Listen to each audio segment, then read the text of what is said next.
Hello and welcome to the Paul Green Comedy PaulCast. This is for July 9th, 2024, episode 223 of my daily podcast. Stand-up comedian, actor, and improviser Paul Green here, sharing my journey and my learnings as I strive to find success as a performer, as a comedian, and in life.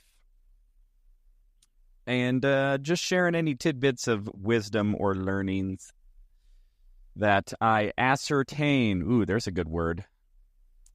On the way, on the journey. So, let's see. Yesterday, July 9th, I had an opportunity to meet up with my good buddy, Josh Novi, who's become now my comedic partner. We're pretty much kind of hitching our wagons to each other. It's been it's just been a great experience so far. I'm not going to lie. It's interesting that I would feel like I would need to lie about that. Why is it that when things are going well, it's so hard to just say, hey, this is really great? At least it's hard for me. It feels like there needs to be an asterisk. Things are going great, but go to the footnotes and look at all the contingencies and everything that's going wrong. No, we've really just have connected comedically and professionally, and we've just found ourselves at a bit of a crossroads in our professional and personal lives where we're just very much in alignment with where we're at and where we want to go and the type of success that we both desire, and doing so in a manner that is just really fun. I just love hanging out with the guy and doing shows with the guy and doing podcasts with the guy and going to lunch. I mean, we just get along very well. And when we start doing our thing, it's just so much fun. It has just been a huge blessing that just sort of emerged over these last 3 or 4 months, totally out of the blue. Not at all what I was expecting. I mean, it really has been a pretty significant, I don't want to say veer off the path, because my path wasn't very clearly defined. I thought I knew what I wanted. I had some general ideas, and I was generally moving towards them. It was, well, I want to get better at stand-up. I want to, see if I can make a name for myself as a stand-up. But I also love acting. I want to see if I can make a name for myself as an actor. But I also love improvising. What can I do with improvisation? I love music, although I've never really wanted to be a professional musician specifically. But I definitely wanted to incorporate a musical element into my comedic performances, which I've done more and more so. But I thought it was going to be all me. I thought it was going to be the Paul Green show. And this opportunity that I wasn't looking for just sort of happened, really at the behest. Is it behest? Of Josh, who just called me up and said, hey, I think we should do a podcast together. And my first thought was, but I already do a daily podcast. That's a lot of work. And, to be transparent, isn't necessarily growing. It's not like I'm seeing, episodes grow in viewership every single day. And it's not like my subscribers are growing every day. It's pretty stagnant. I'm happy with it. I'm doing it because I really made a commitment to myself. This is really me trying to prove something to myself that I needed to prove to myself. And that is because one of my biggest character flaws, of which there are many, is my lack of consistency in setting out to do something on a daily basis that is in alignment with what I say that I want to happen. And I have wanted to start a podcast. All of the negative self-talk, all of the nobody's going to listen to it, nobody cares, you don't have anything to say, nobody gives a crap about Paul Green or his comedy career. And, you know, statistically, that's true. if I round my viewership down to the nearest 8 billionth person, nobody does. But there are a few people who do. And the few people who did actually care and listen to my podcast or was a guest on my podcast actually really cared. One of them was Josh Novy, who then a couple weeks later, after being a guest on my podcast, called me up and said, "Hey, I just had a stroke of inspiration. You and I need to do a podcast together, and it's called the Let's Have a Midlife Crisis Comedy Podcast." And I was, and I mean, honestly, my immediate thought was, that doesn't make any sense to me. Why would I go start another podcast from scratch when I've already started this podcast from scratch, and I do it every day, and it's a lot of work, and it's not, it's not growing into anything yet, and maybe it will, maybe it won't, but again, that wasn't really my motivation for starting this podcast. But I'm going, yeah, okay. So if I remember correctly, I just kind of said, well, I'm pretty overwhelmed with the podcast that I'm doing already. I don't really have a lot of bandwidth for the production side. And Josh was like, oh, no, I'll handle all that. You just show up. We're just going to talk. And he goes, and I want to do improv music. And I'm just going, I don't even know what the heck is going on here. But, I was at a phase of my life where I'm just going, where I was just a lot more willing to say yes to things. So I said, all right, well, I didn't honestly, I thought I was going to show up there. We're going to do an episode or two, talk big, and then it was just going to fizzle out. And that would be that. But I go over there. I see that when I say over there, I meet over to his house. So Josh has a podcast studio in one of the rooms in his house. And he's got a piano set up, and he's got cameras, and he's got mics, and his computer, and the audio, and the recording devices. And I'm like, oh, okay, Josh has some, he's got some resource here. He's got some technology. That's cool. And then we just sat down and just started talking. And then out of the blue, we would break out into a spontaneous song. And it was really, really fun. And then Josh handled all the posting. He handled all the tech side, all the production side, all the post-production side. And I'm going, okay, well, maybe. Then boom, he set up all the social medias and it just happened. And then, we filmed 3 or 4 episodes in his podcast studio at his house. And then next thing I know, I'm getting a call from a club owner and a booker and a producer. He's a friend of mine, and I've been performing at his club. And he goes, "Hey, I've been listening to your podcast every day." I'm just going, wait, what? Why would anybody listen to this every day? I know my mom does, but that's very different.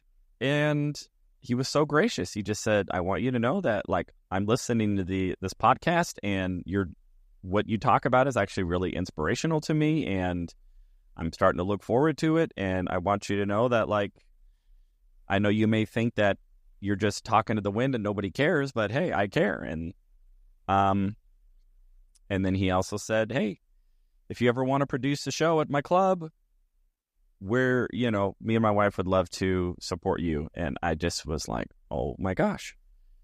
And then I go and see Josh, and we film another episode of the podcast, and all of a sudden it dawned on me, wait a minute. What if the podcast is the live show? And 2 weeks later, we had our first show, and it was one of the best show experiences I've had. And we've now done 3 shows, technically 4, and they're just getting better and better and better and better, and we're getting more dialed in, and we're smoothing out more and more edges, and we're figuring out the business side of things, how to sell tickets, how to do marketing, how to create a brand.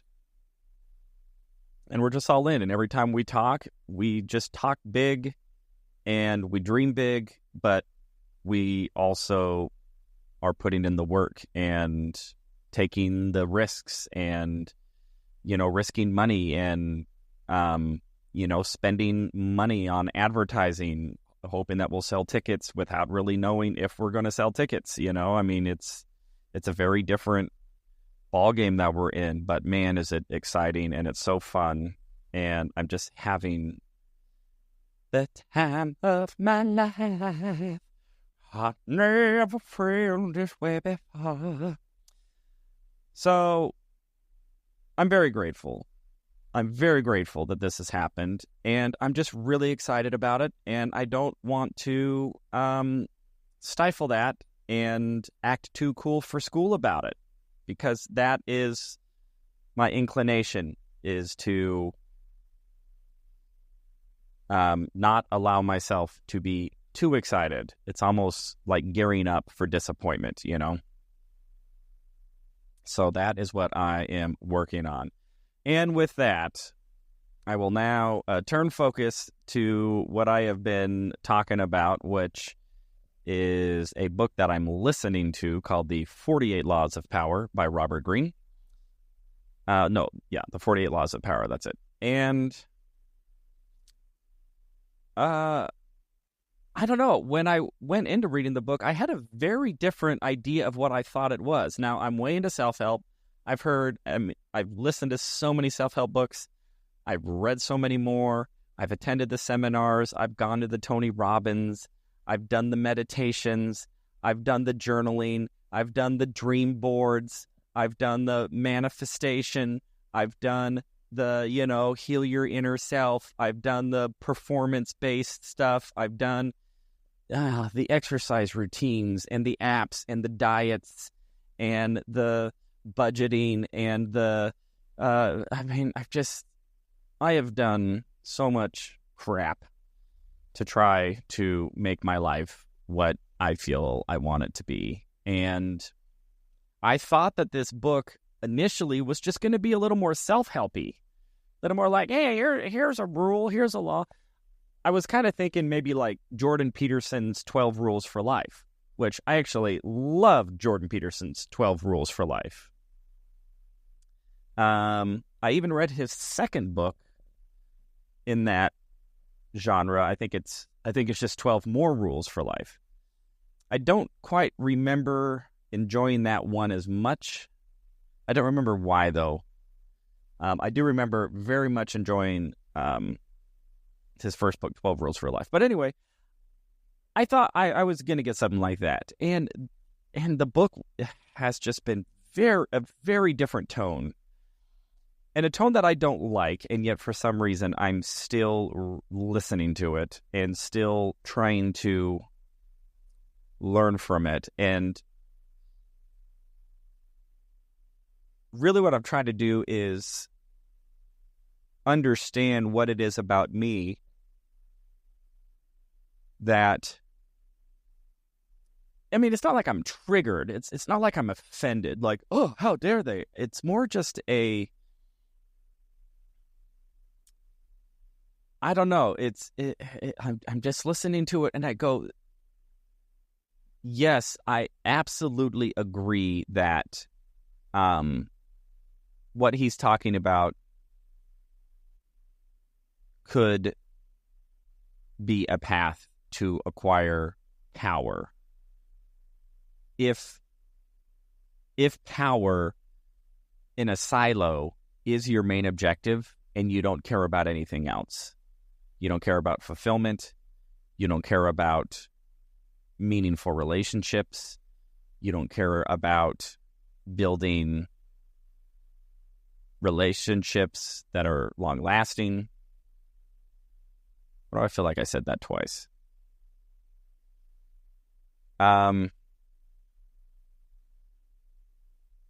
If the only thing you care about is how can I manipulate circumstances and people to achieve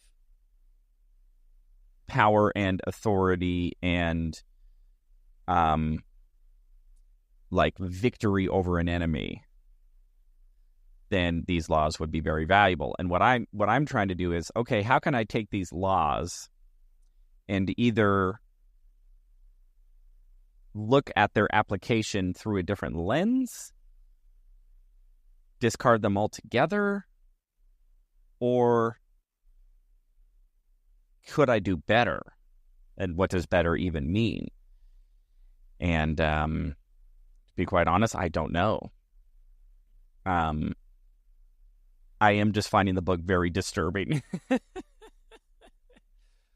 Which is fine, because there are plenty of very disturbing, horrific things that happen in life and to people and in relationships and between countries and between governments and armies and bosses and employees and friends and neighbors and lovers and children. I mean, I get it. Like, I'm not, at least I don't think that I'm naive to that reality, and that there is a world that exists where power is the only way to survive, where it's power or it's death. And if you do not have power, then your chance of survival in any sort of given system is greatly diminished. And I'm not even suggesting that that's not the case in my own life. I mean, I want to survive. I want to be successful. I want to grow a business and grow a comedic brand, and I want to find success and to be able to influence the masses to purchase tickets. What I have no interest, though, is achieving that through disingenuous manipulation or accomplishing that at the expense of another person's informed consent. Yes, I want people to buy tickets to my comedy show, and I want to advertise to them, and I want to be able to exert an influence to where a stranger interacts with my brand through an ad and goes, this Friday night, or this Thursday night, or this Saturday night, or whatever, I was not going to go to a comedy show because I didn't know this guy existed, or I didn't know this comedian was in town and doing a show. I have now exerted myself in a manner which now has made that stranger aware, and I have done so in a manner that is so compelling that they are willing to give 2 of their most valuable resources to me, which is about 2 hours of their time and about $20. I want them to buy a ticket, and I want them to show up. However, I have zero interest in that transaction being conducted with any degree of malignancy, malevolence, manipulation, dishonesty, you know, that's just not of interest to me. I wouldn't want them there any other way. I wouldn't want them there because, you know, I used some law of power and, you know, I threatened them, or I made them, you know, an empty promise, or I made them feel that I was in love with them. I mean, I don't know what it is. There's plenty of ways to manipulate people, and this book is very good at illustrating that. And again, there are plenty of people who exercise those laws, and they achieve what they achieve, and great. Everybody has the right to exercise their free will to experience whatever their life experience brings to them as a result of those actions and behaviors. All I'm saying is I am far more interested in genuine, fulfilling, authentic relationships and transactions. Like, it's still a transaction if somebody buys a ticket to my show. I'm not pretending that, again, I was like, I'm not running a charity here. I'm not giving the show away, although I've had to. I've had to give away tickets, and, you know, I've had to do buy one, get one free. And in some cases, I have spent so much more money to perform in my own show than anybody in the audience. Actually, I did a show once where I spent 8 times what the entire audience paid for the show combined. I did a show a year ago, and I spent $8,000 marketing that show, and I sold about $1,200 in tickets. So I spent more money than the entire audience combined to do comedy at my own comedy show. So, you know, fair enough.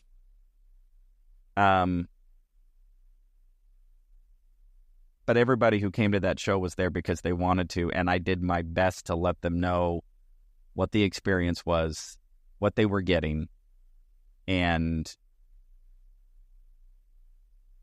I wasn't trying to manipulate anybody or to exert power. I was trying to exert influence. Maybe that is the other word. Maybe instead of power, it's influence. Power is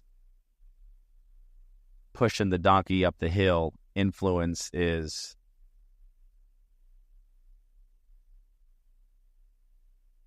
loving the donkey to a point to where it will follow you up the hill.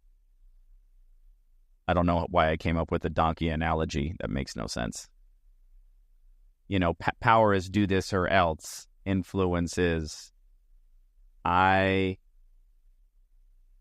would love it if this was the result or the outcome. But if you are not in alignment with the outcome that I desire, then it ain't happening. You know, it's like dating. You know, if I want to go out with a woman and she wants to go out with me, that's great.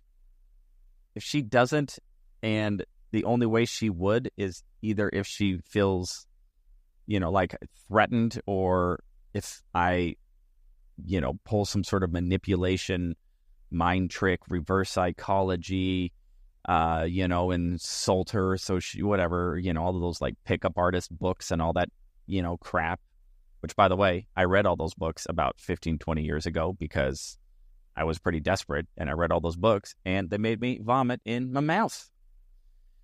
Not all of them. I mean, I read a couple of them. And now I'm just at this phase where I'm going like, I have zero interest. If I have to if I have to do peacocking or negging or any of those pickup artist words, just to get a date. But that's the only reason this woman is out with me is because I played this manipulation game. Yeah, no thanks. No thanks. Not interested.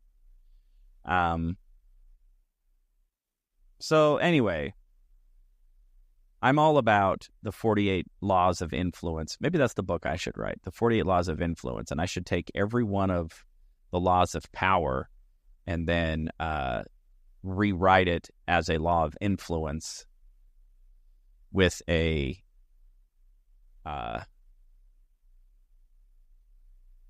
belief system of cooperation and alignment is a far more fulfilling way to conduct life. At least it has been for me. All right. So what was today's law? Today's law was, I think it was court attention or something like that. In other words, be a complete spectacle. Now, this one's a little bit tough for me to refute because, as I have just talked about, I actually am in the business of attention. That actually is one of my main currencies, is how much attention can I garner and how much money can I receive in exchange for the attention that I have that I've gathered. So I would say that there is some truth to that law. Interestingly enough, seeing as how I've been fairly critical of the book. Now, I re-listened to the chapter, and of course, the chapter immediately starts pointing out examples of producers. I think he was talking about P.T. Barnum, and just all of these little tricks that he would do to sell tickets to his shows. And they were all just incredibly manipulative, just pulling the wool over the audience's eyes, and smoke and mirrors and all this stuff to get the attention. One of the examples is he walked into this town and he was wearing this suit, and then somebody yelled out that hey, that's that guy who was acquitted for murder, but everybody still believes he did it. And so next thing he knows, this entire town of people are ready to run him out. And what he does instead is he convinces them to go to the circus. And then all of these people just go, oh, we're here at the circus. Oh, he wasn't that murderer guy. Oh, he runs the circus. And of course, it was all P.T. Barnum. I think it was P.T. Barnum. If it wasn't him, it was a similar type of fella. And of course, he was the one who started the rumor in the first place and probably paid the town crier to come out and, let everybody know that this convicted murderer was in town. It's just all a ruse. And I don't know. I mean, I'm all about entertainment and I'm all about creative marketing ideas, but when it starts to come down to, again, just downright deception, and I don't know, that to me is probably the line between power and influence, which is the line between honest, transparent, informed consent and dishonesty, deception, and manipulation to achieve a result. And I'm not saying my way is better. I'm just saying my way is a lot more fulfilling, to know that anybody coming to my show is coming to the show because they wanted to come to my show, not because I pulled the wool over their eyes and said, hey, everybody, we're going to have we found a mermaid robot at our show. Come to the show. And then they show up oh, well, the mermaid robot got disassembled, but hey, now we're going to do a comedy show. I don't know. Not for me. So Is it a law of power to get attention? In my business, absolutely. And probably in any endeavor, it's like people have to know who you are. Whatever your dream is. If your dream is you want to just settle down and have a humble, quiet family, that's fantastic. Well, you got to find a spouse. In order to get a spouse, you got to get somebody's attention in a world that is saturated with, flashing lights. And if you want to have a job or you want to have a career, you got to get the attention of somebody who's hiring and convince them to pay you money. So I can't disagree with that principle. I think it's principle or law 6, maybe. That you need to get attention for just about to pretty much accomplish anything. Well, anything that involves at least one other human, because if it's going to involve another human, you need to get that other person's attention somehow. So I'll give the law of success or the law of power, I'll give that one at least the law itself as something that I would have a difficult time refuting in most circumstances. However, their application of that law, which quickly turned into, well, this is how you can, create a bunch of false dichotomies and post fake stuff in the newspaper to stir people up and, manipulate people's emotions so that they show up to your thing. They thought they were getting X, but really they're getting Y, and you pull all the bait and switches and all of that stuff. So, I don't know. More a power to P.T. Barnum, who did what he needed to do to sell tickets to a circus. I'm not here to judge. I'm just saying, I'm trying to sell tickets to a circus as well. And, it's not like the tickets are flying off the shelves. Metaphorically, we are struggling. I think we've only got about 30 seats taken up this Thursday for our show, when last month we had over 100. And for the 2 shows in Tucson, we have about 800 available tickets between the 2 shows, and we have sold 8. So, it's not like my way is necessarily producing mind-blowing results, but I am confident that the results that they are producing are also going to be creating long-term fans who are not just showing up on some sort of whim because I have concocted some deceptive ploy to manipulate people into coming and seeing my show. So, influence over power. And maybe I can influence all of you to like and subscribe to the Paul Green Comedy Podcast. Anyway, everybody, that's the update for today. July 9th, 2024, episode 223. I love you all so much. Thank you for listening. Hope your lives are going well. Your dreams are coming true. You're out there hustling and grinding and having a fulfilling experience as you do. All right, everybody. I will check in with you again tomorrow.